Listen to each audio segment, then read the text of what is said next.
Knee push-ups. Kneel on the mat or on the floor.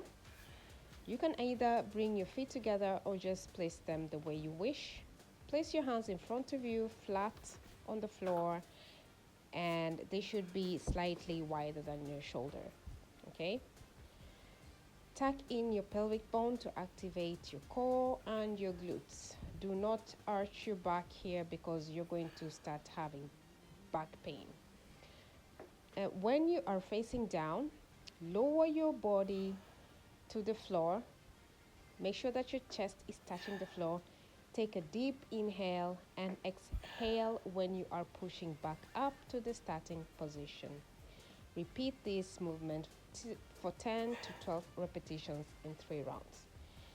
If you are looking to start your fitness journey, get my fitness guide in the description below to get started now.